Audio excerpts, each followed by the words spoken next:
इसके बाद है next effect, electronic effect, electronic effect in organic reaction.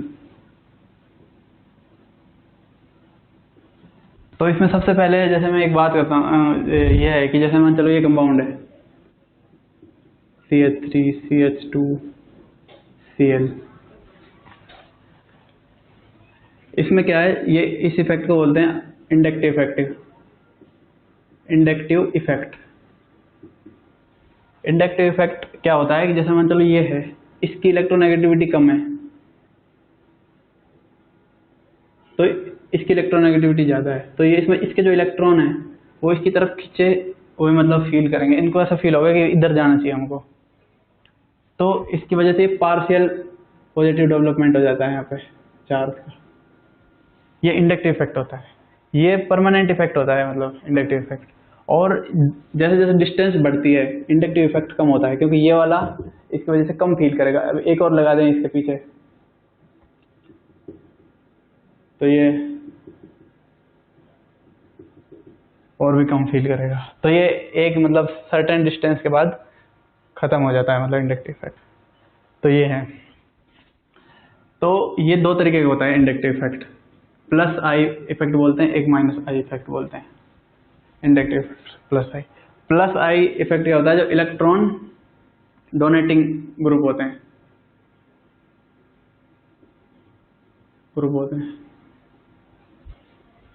Electron donate. अब यहाँ पे OH होता तो इसमें ऐसी फीलिंग नहीं होती, इधर खींचे रहते, क्योंकि वो देने की टेंडेंसी रखता है। Stop,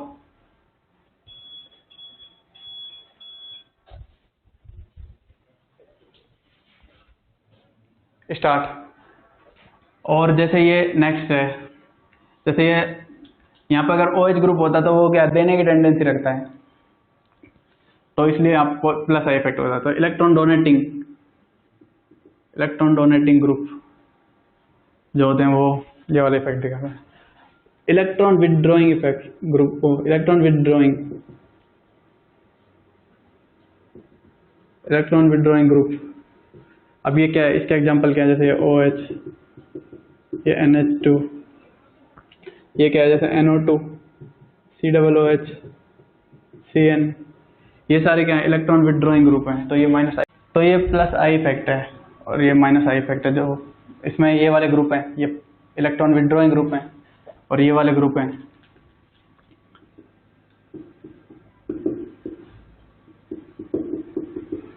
NH2। अब ये NO2,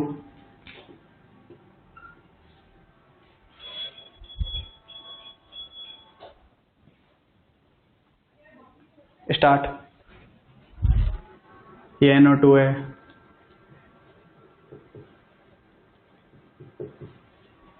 ये वाले ग्रुप क्या है इलेक्ट्रॉन विदड्रॉइंग ग्रुप है, इसलिए माइनस आई इफेक्ट दिखाएंगे। तो ये प्लस आई और माइनस आई इफेक्ट होता है।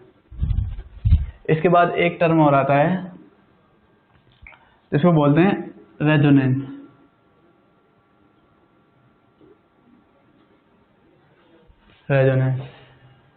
रेजोनेंस क्या होता है कि मतलब जो किसी का जैसे कोई कार्बन कंपाउंड है उसमें मतलब बॉन्ड्स हैं, वो मतलब एक स्ट्रक्चर नहीं दिया जाता। रेजोनेंस जैसे इमेजिनरी स्ट्रक्चर्स होते हैं जो मतलब जैसे कार्बनिक कंपाउंड है, इनमें बॉन्ड का कॉन्जुगेशन होता रहता है मतलब, तो इनकी जो प्रॉपर स्ट्रक्चर है वो एक ही स्ट्रक्चर से नहीं बता सकते।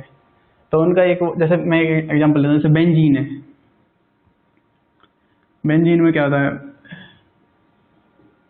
ये बॉन्ड्स हैं इसे घूमते रहते हैं।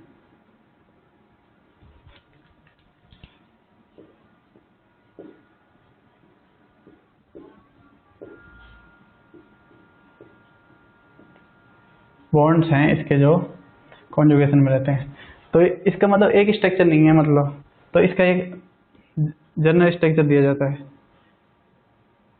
तो ये रेजोनेंस की वजह से मतलब ऐसे लिखा जाता है बॉन्ड घूम रहे हैं, इसका मतलब ये है। तो रेजोनेंस में क्या है, जितनी ज़्यादा मतलब वो बॉन्ड कॉन्जुगेशन करेंगे उतनी ज़्यादा एनर्जी रिलीज होगी, और किसी एटम में जितनी ज़्यादा एनर्जी रिलीज होती है जब कॉन्जुगेशन का है ड्यूरिंग कॉन्जुगेशन, तो उतना ज़्यादा स्टेबल होगा वो। तो रेजोनेंस की वजह से जितना उतना ज़्यादा स्टेबल होता है, तो ये रेजोनेंस होता है। तो रेजोनेंस का क्या हो रहा है, जैसे एग्जांपल लेते हैं, जैसे मान चलो ये है CH3 C double bond O negative, ये क्या है, ये इधर गया, ये इधर गया, ये एक स्ट्रक्चर से दूसरे स्ट्रक्चर में चेंज होते रहते हैं। तो इनका ऐसे मतलब ये बहुत फास्ट होता है मतलब चेंजिंग, तो ये रेजोनेंस स्ट्रक्चर होता है मतलब। तो इसकी वजह से क्या होता है, अब जैसे मान चलो ये है CO2 में भी ये तो ये वाला आयन दिखाता है, मतलब ऐसे बहुत सारे हैं मतलब रेजोनेंस स्ट्रक्चर। रेजोनेंस जितना ज़्यादा रेजोनेंस होगा, मैंने बताया था, उतनी ज़्यादा मतलब स्टेबिलिटी बढ़ेगी एटम की, क्योंकि उतनी ज़्यादा एनर्जी रिलीज होती है। और जो रेजोनेंस स्ट्रक्चर होते हैं, जैसे रेजोनेंस स्ट्रक्चर जैसे ये है, ये रेजोनेंट स्ट्रक्चर है, इनका एक कॉमन हाइब्रिड दिया जाता है। इससे रेजोनेंस में जैसे एक चीज देखते हैं, जैसे मान लो stability of resonance structure, stability of resonance structure, stability of resonance structure, इनमें क्या है, जैसे मान चलो 3 है, तो आपको ये तो पता है जो न्यूट्रल कंपाउंड होते हैं वो तो सबसे ज़्यादा स्टेबल होते हैं, क्योंकि चार्ज होता है वो कभी स्टेबल नहीं होता। जैसे ये कंपाउंड, ये एक क्वेश्चन ही समझ लो इसको, जैसे ये CH2 पॉजिटिव,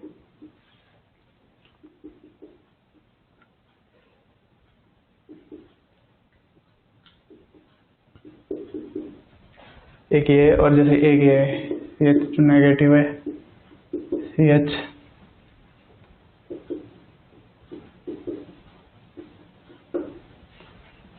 तो इनमें इनका स्टेबिलिटी ऑर्डर क्या होगा, ये वाले जो स्ट्रक्चर है इनका स्टेबिलिटी ऑर्डर क्या होगा, ये जैसे फर्स्ट है, सेकंड, थर्ड।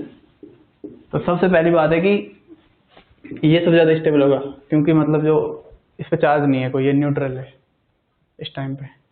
ये एक पर्टिकुलर सिचुएशन की बात कर रहे हैं, मतलब ये इनमें कौन सा स्टेबल होगा, तो फर्स्ट सबसे ज़्यादा स्टेबल होगा। और एक चीज़ और, इन दो में से अब देखते हैं, इन दो में से क्या है, जो नेगेटिव चार्ज होता है वो स्टेबल कहाँ होता है, नेगेटिव चार्ज ऑक्सीजन पे ज़्यादा स्टेबल होता है, क्योंकि ऑक्सीजन की इलेक्ट्रोनेगेटिविटी ज़्यादा है।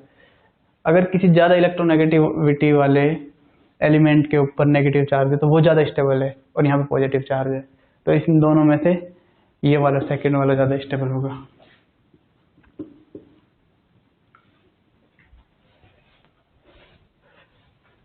तो ये हो जाता है। ये मतलब दो तरीके के और होते हैं रेजोनेंस इफेक्ट, +R और -R। अब जैसे +R वाले क्या होते हैं, जैसे +R वाले जैसे ग्रुप ये हैं, जैसे NH2 है, NH2, ये क्या खुद का इलेक्ट्रॉन यहाँ पर देगा, ये फिर इधर देगा, तो ये रेजोनेंस करके करेगा, NH2 पॉजिटिव, यहाँ पे नेगेटिव आ गया, ये फिर यहाँ पे देगा, ये इधर देगा, ऐसे फिर ये यहाँ से आ जाएगा, तो वापस यही स्ट्रक्चर बन जाएगी NH2। तो ये क्या है, इलेक्ट्रॉन दे रहा है, इलेक्ट्रॉन दे रहा है ये, तो ये +R इफेक्ट मतलब शो कर रहा है। तो ये क्या है, ये इस रिंग को, जब इसमें इलेक्ट्रॉन बढ़ रहे हैं तो न्यूक्लियोफिलिक सब्स्टिट्यूशन के लिए इसको एक्टिव कर रहा है। +R जो ग्रुप होते हैं वो न्यूक्लियोफिलिक सब्स्टिट्यूशन के लिए बेंजीन रिंग को एक्टिव करते हैं, क्योंकि इसमें इलेक्ट्रॉन डेंसिटी बढ़ा रहा है। ये इसका और भी स्ट्रक्चर है, मैंने लिखे नहीं उसे। और जो जैसे -R ग्रुप होते हैं, जो -R इफेक्ट होते हैं, वो क्या होते हैं, इसको बेंजीन रिंग को, जैसे ये NO2, ये क्या, इसे इलेक्ट्रॉन खींचता है वापस, तो इसमें इसको इलेक्ट्रॉन डिफिशियंट बनाता है, मतलब इसमें इलेक्ट्रॉन की कमी पैदा कर देता है ये वाला ग्रुप। तो ये -R है, तो ये क्या करता है, इलेक्ट्रोफिलिक सब्स्टिट्यूशन के लिए रिंग को एक्टिव करता है। ये चीज़ ध्यान रखने के यहाँ पे। तो ये R इफेक्ट होता है। ये तो आर इफेक्ट, अभी तक अपन ने आई इफेक्ट देख लिया, आई इफेक्ट, आर इफेक्ट। अब आता है एक electronic effect. Electronic effect, electronic effect क्या होता है? जैसे ये दिया हुआ है, इस पे अगर ये कर रहा है, ये भी दो तरीके का होता है, प्लस ई और माइनस ई। तो ये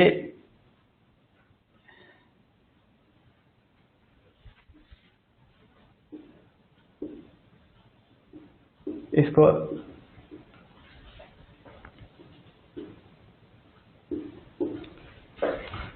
जहाँ पे इलेक्ट्रॉन डेंसिटी ज्यादा हो वहां पर अटैक कर रहा है, तो ये वाली ये प्लस ई इफेक्ट है। और माइनस ई इफेक्ट क्या है? जैसे अगर इसी में अगर कोई नेगेटिव स्पीसीज है वो अगर अटैक करे, तब जहाँ पे इलेक्ट्रॉन डेंसिटी कम होगी वहां पे अटैक हो। तो ये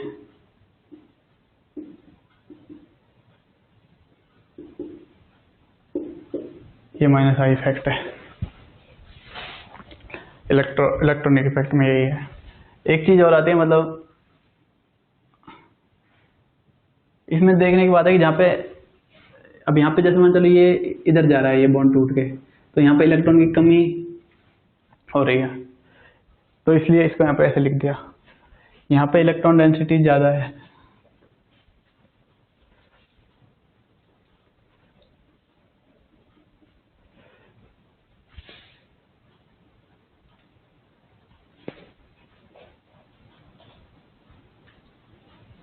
तो यहाँ पे पॉजिटिव लिख दिया।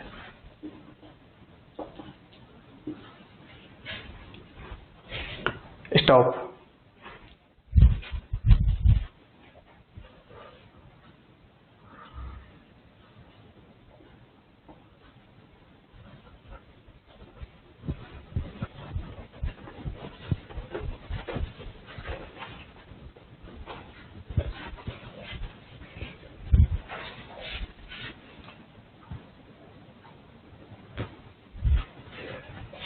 स्टार्ट। जो इलेक्ट्रॉनिक इफेक्ट होता था उसमें जो माइनस ई इफेक्ट था, उसमें जैसे ये तो मैंने बताया था थोड़ा सा, वो जैसे ये सी एन माइनस था, ये यहाँ पर अटैक कर रहा था, तो ये वो सी, ये कार्बन नेगेटिव हो गया था, ये सी एन था, ये माइनस आई इफेक्ट था। इसमें मैं लास्ट वाले में मैंने थोड़ा वो कर दिया था, यहाँ पे माइनस नहीं लगाया था, तो ये था माइनस आई इफेक्ट। अब नेक्स्ट आता है हाइपर कंजुगेशन।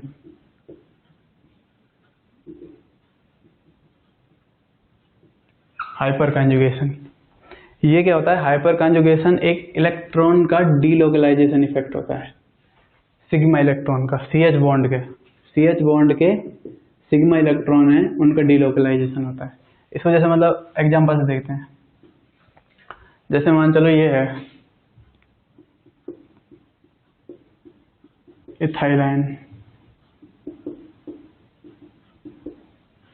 इसके पास वैकेंट ऑर्बिटल है, तो ये स्टेबल होने की कोशिश करता है, मतलब कुछ भी करके। तो ये क्या करता है, जो ये वाला है, ये इसको इसके इलेक्ट्रॉन्स दे देता है, तो इसकी स्ट्रक्चर क्या हो गई, ये इसको दे दिया। जो इसके जो इलेक्ट्रॉन ये डीलोकलाइज कर जाते हैं इसमें, इस ऑर्बिटल में, क्योंकि इसके पास वैकेंट ऑर्बिटल होता है। ये सबसे पहले क्या करता है, ये हाइड्रोजन है, ये इसके पैरेलल आता है, इसके पी ऑर्बिटल के, फिर इसमें इलेक्ट्रॉन डीलोकलाइज कर देता है।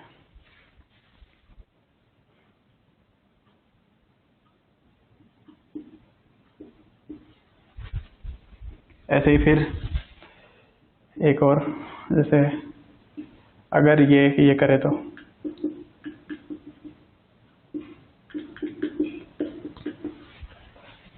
एक ये रहेगा,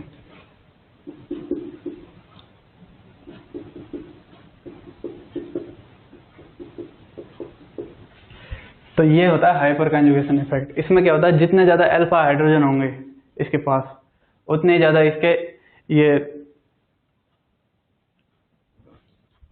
बनेंगे, तो उतनी ज़्यादा ये स्टेबल होगा, क्योंकि इसको स्टेबल करने वाले हाइड्रोजन बहुत ज़्यादा हैं जो इसको दें।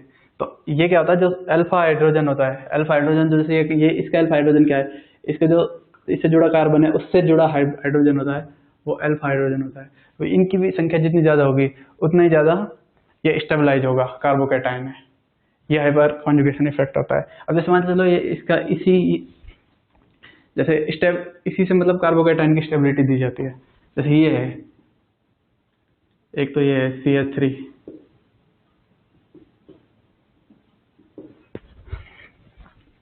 एक है C,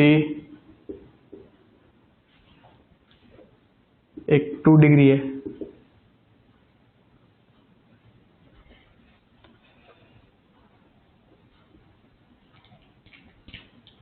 ये 2 डिग्री है, एक 3 डिग्री है,